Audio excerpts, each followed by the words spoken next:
La corruption, d'abord, elle est politique. C'est l'administration gabonaise qui est corrompue. Quand on parle aujourd'hui de 450 milliards de francs CFA de fausses dettes, hein, cela résulte de la responsabilité. Elle incombe à l'administration, donc au gouvernement. Et les différents scandales de corruption à grande échelle dans notre pays sont issus du gouvernement.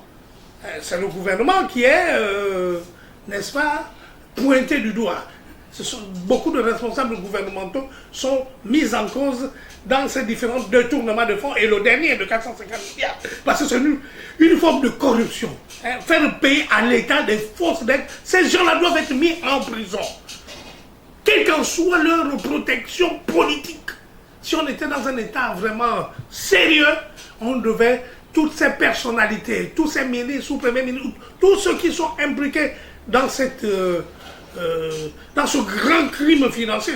On est dans un crime financier à grande échelle.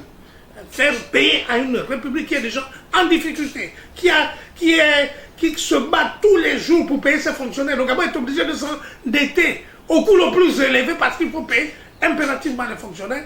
Et en plus, on conspire contre le pays en augmentant sa dette. C'est une conspiration contre la République. C'est un crime, un crime financier inacceptable. Et de mon point de vue, il faut commencer d'abord à traduire ces gens-là. Il faut nous sortir là. Nous avons un devoir, de transparence. Il faut que le gouvernement soit transparent, que le gouvernement nous publie la liste des corrompus, des gens qui sont impliqués dans cette mafia, dans cette opération de corruption. Aussi bien les agents publics et les agents publics étrangers. Parce qu'il n'y a pas que le gouvernement, les sociétés qui ont trafiqué ces dettes, ces fausses dettes avec l'État doivent être aussi sanctionnées, sévèrement sanctionnées.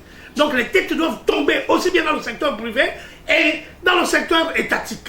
Il faut prendre des mesures très fortes. Mais je doute que ce gouvernement soit en capacité de mener ce combat dès lors que le gouvernement exclut la société civile.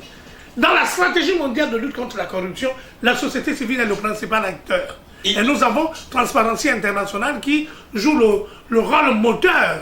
Parce que c'est cette organisation qui met en perspective, qui établit les indicateurs et le rapport mondial sur la corruption.